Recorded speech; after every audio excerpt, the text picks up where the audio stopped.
Welcome back guys. आज की video में हम पढ़ने वाले हैं संधि। तो चलिए वीडियो शुरू करते हैं। तो अगर आपसे पूछ लिया जाए कि संधि होती क्या है, संधि की अगर हमसे डेफिनेशन पूछी जाए तो हम बोल सकते हैं निकटवर्ती दो वर्णों के मेल से जो विकार होता है उसे संधि कहते हैं। ये हम इसकी डेफिनेशन लिख सकते हैं।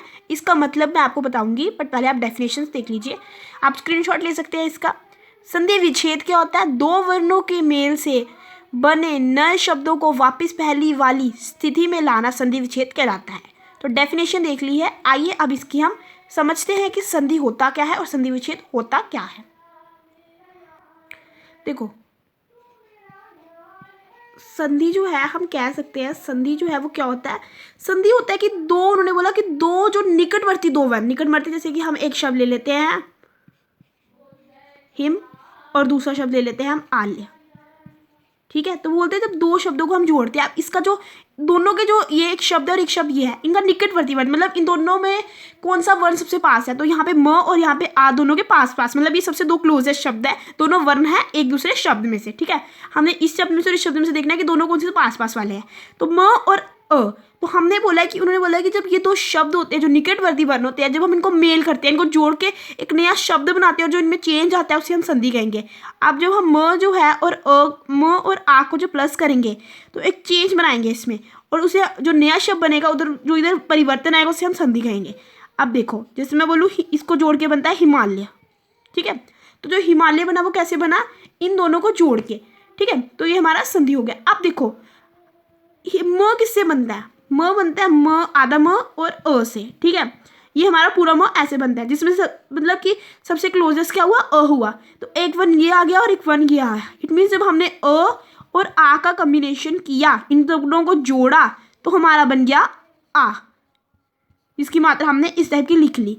और यहाँ से हिम आ गया और यहाँ से लय आ गया। देखे, हिम और लय, और इन दोनों के जो कॉम्बिनेशन हुआ, जो आया हमारा आ, वो हमने यहाँ पे बीच में भर दिया और हमारा नया शब्द जो है वो तैयार हो गया। तो इसे कहेंगे हम संधि करना। संधि मतलब कि दो जो निकटवर्ती वर्ण है, जैसे हमारे यहाँ पे थे अ और आ, जब उसका मेल कर लेते हैं तो उसे हम संधि कहेंगे। अब नेक्स्ट चीज थी संधि विच्छेद। ठीक है, अब संधि तो आपको समझ आ गया क्या होती है। ठीक है, अब हम देखेंगे संधि विच्छेद। तो संधि विच्छेद क्या होता है कि दो, अगर हमारे पास एक संधि करने के बाद जो हमारे पास शब्द आता है, जैसे हमारे पास यहाँ पे हिमालय था, जब हम इसको वापस इसकी ओरिजिनल पोजीशन मतलब जैसे ये था उसको अलग अलग कर देते हैं, उसे हम कहेंगे संधि विच्छेद। अब हिमालय को हम जब अलग करेंगे तो क्या हो जाएगा? हिम प्लस आलय। तो ये हो गया। जब हम इसको इस फॉर्म में वापस लिखेंगे तो ये हमारा संधि विच्छेद हो जाएगा। अब जो हमारा संधि होता है उसका अर्थ क्या होता है? मिलना, मतलब किसी चीज का मिलना। ठीक है, जैसे कि सूर्योदय में सूर्य और उदय का मिलना, सॉरी सूर्योदय में अ लास्ट में आ रहा है, अ और उ का मिलना सूर्योदय बन गया। फिर जब अ और उ मिले तो सूर्योदय मिले। और संधि विच्छेद क्या होता है? अलग होना। चंद्रोदय में चंद्र और उदय मतलब अ और ओ अलग हो गए, तो ये हमारा संधि हो गया और हमारा संधि विच्छेद हो गया। अब हम देखेंगे संधि के भेद।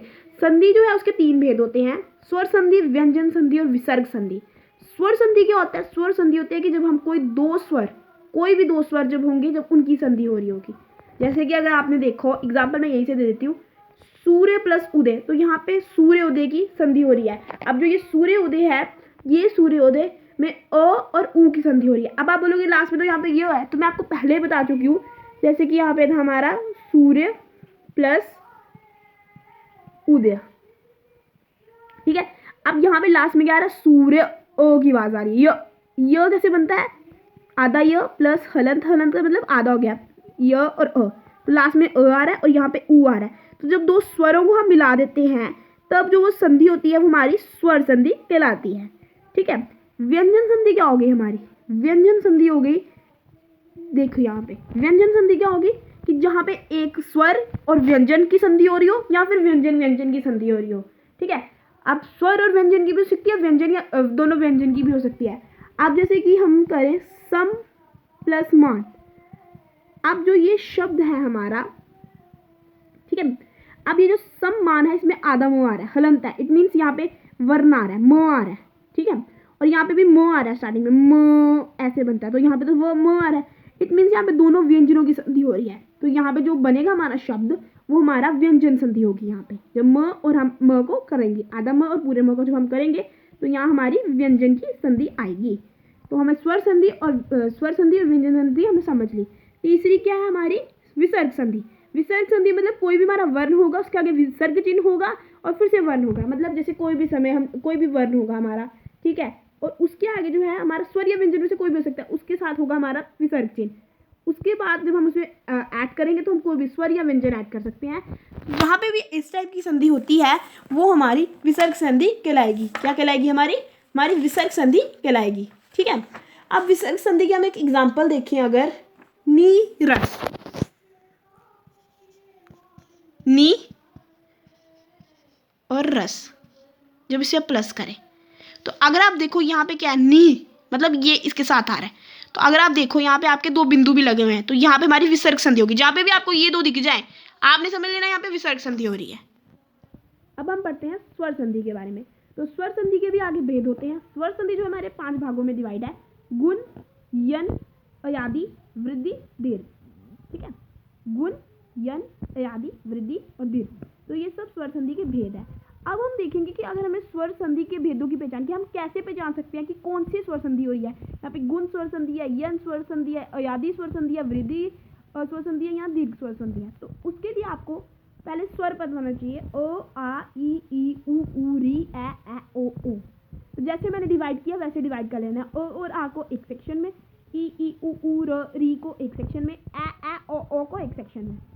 अब अगर आपको पहचानना है कि वो गुण संधि है तो उसमें अ या आ ऐड होगा और ई या ई के साथ। मतलब कि जैसे कि अब हम एक एग्जाम्पल देखेंगे, फिर हमें समझ आएगा कि मैं आपको क्या, मतलब आपको समझ आएगा कि मैं क्या कहने की कोशिश कर रही हूँ। ठीक है, अब यहाँ पे मैं पूछूँ आपसे कौन सी संधि हो रही है, तो अगर आप देखो लास्ट में आ रहा है अ और यहाँ पे क्या आ रहा है ई, तो यहीं पे मैंने लिखा था ए प्लस बी, मतलब इनमें से कोई और इनमें से कोई जहाँ पे आएगा वहाँ हमारी गुण संधि होगी। तो यहाँ पे अ आ रहा है, यहाँ पे ई आ रहा है, मतलब ओ यहाँ से आ गया और ई यहाँ से आ गया। इट मीन्स यहाँ जो संधि होगी उसे हम कहेंगे गुण संधि।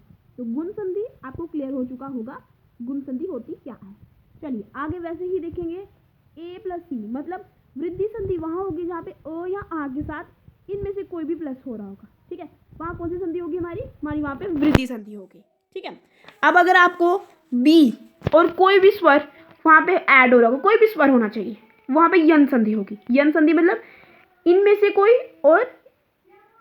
और कोई भी स्वर जहाँ पे हो रहा होगा। अब हम एक एग्जाम्पल देखेंगे जिससे हमें और समझ आएगी, मतलब आपको समझ आ जाएगी जिससे। देखिए, इति प्लस आदि, तो यहाँ पे लास्ट में क्या है, ई है और यहाँ पे हमारा ओ है, मतलब यहाँ पे कोई भी स्वर हो सकता है। तो यहाँ पे देखिए ई आ रहा है, यहाँ पे भी स्टार्टिंग में आपको इनमें से कोई दिख जाएगा, स्टार्टिंग यहीं पे होगी। अगर इनमें से कोई भी वर्ण आपका स्टार्टिंग में आ रहा है तो वो हमारी यण संधि होगी। अगर इनमें से कोई भी वर्ण आ रहा है तो वो हमारी अयादि संधि होगी। ठीक है, और अगर आपका दीर्घ संधि जो होती है, अगर आपका ए प्लस सी है, मतलब अ और आ, मतलब जैसे मैं कह सकती हूँ ओ या आ में से कोई भी होना चाहिए और उसमें हम प्लस कर रहे हैं अ या आ। अब एक एग्जाम्पल देखो, फिर आपको समझ आएगा कि मैं क्या कहने की कोशिश कर रही हूँ। जैसे कि अगर मैं कहूँ सूर्य अस्त, सूर्य और अस्त। ठीक है, अब यहाँ पे लास्ट में क्या अ है और यहाँ पे भी अ है, तो जहाँ पे अ प्लस अ हो रही है, सेम हो रहे हैं, तो यहाँ पे जो हमारी संधि होगी वो दीर्घ संधि होगी। बट अगर यहाँ पे अ और आ होता तब भी ये दीर्घ संधि होती। ठीक है, तो ये बात याद रखना, जरूरी नहीं है कि अ ही होना चाहिए, आ भी हो सकता है। और मैंने कहा था बी प्लस बी भी हो सकता है, मतलब ई प्लस ई। अब मैं ई प्लस ई भी दे सकती हूँ। अब वो दोनों छोटी भी हो सकती है, एक बड़ी एक छोटी भी हो सकती है, और दोनों बड़ियाँ भी हो सकती, बड़ी ई भी हो सकती है। ठीक है, समझ आ गई मैं क्या कहने की कोशिश कर रही हूँ। तो ये थी हमारी संधि को मतलब कौन स्वर संधि के भेदों के पहचाने की ट्रिक, कि हम कैसे स्वर संधि को पहचान सकते हैं। अब नेक्स्ट बोलेंगे हम स्वर संधि के नियम की। अगर हमें स्वर संधि के नियम क्या है, मतलब अगर हमें स्वर संधि करनी है तो उसके नियम क्या है, ये तो हमें पता चल जाएगा कि वो गुण है, यन है, अयादि है, वृद्धि है या दीर्घ है। लेकिन हम उसे करेंगे कैसे, तो वो हम देखेंगे। अगर आपको स्टार्टिंग में अ या आ दिया है और फिर से अ या आ में से कोई दिया है, तो आपके जो मेल से आ तैयार होगा, क्या होगा तैयार, आ तैयार होगा। अगर आपको ई, आप ये सारे पढ़ लीजिए, आप स्क्रीनशॉट ले सकते हैं इसका। तो बस हमें ये सारे नियम याद करने हैं। ठीक है, अब अगर मैंने आपको बोला कि अ या अ होगा, अ या अ ऐड करना होगा तो आ बन जाएगा। ई होगी आपकी और फिर भी ई ऐड हो रही होगी तो ई बड़ी ई बनेगी। और ये हमारे दीर्घ संधि में आते हैं, क्योंकि दीर्घ संधि में क्या होता है, दीर्घ मतलब बड़ा। तो जब अ और आ में से आया तो आ बन गया, ई और ई आई तो ई बड़ी ई बन गई, ऊ और ऊ आया तो बड़ा ऊ बन गया, आ और ई आई जब अब आ गया और बी अगर साथ में ई आ जाएगी तो वो ए बन जाएगा, अ या आ के साथ अगर ऊ आ जाएगा तो वो ओ बन जाएगा। ठीक है, अब अ या आ के साथ ए आ गया, जब ए बना था बड़ा है या छोटा है तो वो बड़ा ही बनेगा। छोटा है कब बनेगा, जब उसका छोटी या बड़ी ई होगी, जब उसके साथ ए होगा तो वो बड़ा बन जाएगा। ठीक है, अब अ या आ के साथ ओ होगा तो बड़ा ओ बनेगा, ऊ था तो ओ बना और ओ आया तो बड़ा ओ बन गया। अब अ अगर र के साथ आ जाए र बन जाएगा। ठीक है, क्या बन जाएगा, र बन जाएगा। तो जो भी हमने पढ़े हैं अभी तक, जितने भी रूल्स कराए हैं उससे हम थोड़े से क्वेश्चन सॉल्व करके मतलब थोड़े से एग्जाम्पल करते हैं, ताकि मैं देखूँ आपको समझ भी आ रहा है कि नहीं। जैसे यहाँ पे देखो नदी प्लस ई, तो यहाँ पे भी ई आ रहा है, यहाँ पे भी ई, जब दो ई हो तो हम बड़ी ई बना देते हैं, तो क्या बन जाएगा, नदीश, इस टाइप से। अब देव प्लस ऋषि, जब मैंने बोला था अ और र आएगा तो हमारा क्या फॉर्मूला होता है, र बन जाएगा, र बन जाएगा। तो क्या बन जाएगा, देव ऋषि, ऋषि। तो ये हमारा इस टाइप से बन जाएगा, इस षटकोण है। ठीक है, अब भानु प्लस उदय, तो यहाँ पे भी ऊ है और यहाँ पे भी ऊ है, तो जब ऊ और ऊ लगता है तो क्या बन जाता है, बड़ा ऊ, तो यहाँ बन जाएगा बानुद्य। तो इस तरह से आप कोई भी कर सकते हैं। और देव ऋषि में देखो ऋषि, ऋषि की आवाज आ रही है, देव। ठीक है, ऋषि में आपने क्या किया, देखो आपने देव का देव लिख देना है, या कोई भी वर्ड होगा अगर आपको सप्त दिया होगा तो सप्त लिख देना है। फिर आपने क्या करना है, इस टाइप से आपने श्री डाल देना है ऋषि का, बस ऊनी। ठीक है, तो चलिए आगे नियम पढ़ते हैं। और नियम है हमारे, अगर आपको ओ ई या बड़ी ई दे दियो और कोई भी मतलब कोई भी स्वर दे दिया हो साथ में, ठीक है, डिफरेंट, तो आप ये बना दोगे। ई अगर स्टार्टिंग में आई हो तो ये हो जाएगा, ऊ स्टार्टिंग में आया होगा तो वो बन जाएगा, ए स्टार्टिंग में आया होगा तो अ बन जाएगा। देखो ई का क्या बन गया था, य, और ए का क्या बन गया, अ और य। जब बड़ा ए होगा तो आए बन जाएगा, यहाँ पे मैंने आए डाला है।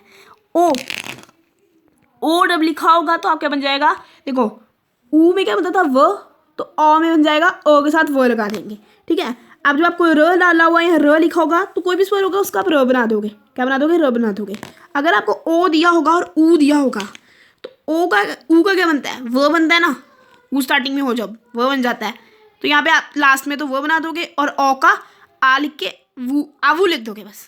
ठीक है, ठीक है, तो एक बार आप रूल्स देख लीजिए, अगर आपको स्क्रीनशॉट इसने नहीं लिया तो उस वक्त तो अभी ले लीजिए। तो चलिए अब हम क्वेश्चन थोड़े से और सॉल्व करते हैं। तो यहाँ देखिए आप गै और अक लिखा है। ठीक है, तो यहाँ पे क्या लिखा है, ए। तो जब आपको स्टार्टिंग में ए दे दिया जाए, तो मैंने क्या बोला है, जब भी आपको स्टार्टिंग में, ओ सॉरी यहाँ पे दो बना दिया मैंने, एक ही होती है। तो जब भी मैंने आपको कहा था स्टार्टिंग में ए दे दी जाए तो आप क्या करोगे, अ बना लोगे या फिर आय बना दोगे। तो यहाँ पे आय बनेगा, क्यों बनेगा आय, क्योंकि यहाँ पे बड़ी है, अगर छोटी है होती तो अय बनता, तो आय बनेगा। तो गै अक का क्या बन जाएगा, गा यक, यहाँ पे आप आ य लग गया और यहाँ पे क का क आ गया। तो इस तरह से हमने कर लिया। अब नेक्स्ट देखो आप, नेक्स्ट आपको दिया हुआ है भो और अन। ठीक है, ओ दिया हो और ओ दिया और कोई भी वन दिया, जब आपको स्टार्टिंग में ओ दिया तो क्या बना लोगे आप, अव बना लोगे। तो क्या बन जाएगा, भ वन, अव लगाओगे तो भ प्लस अव प्लस न क्या बनेगा, भवन। ठीक है, अब नेक्स्ट आपको दे दिया लठ प्लस ऐत, अ और जब ए दिया होगी, तो मैंने आपको पहले बताया था जब अ के साथ ए दे दिया तो हम बड़ी ए बना लेते हैं, छोटी ए दियो बड़ी ए दियो बड़ी बनती है, लठैत। और इस टाइप से हमारा लठैत बन गया। तो होप आपको क्लियर हो रहा हो।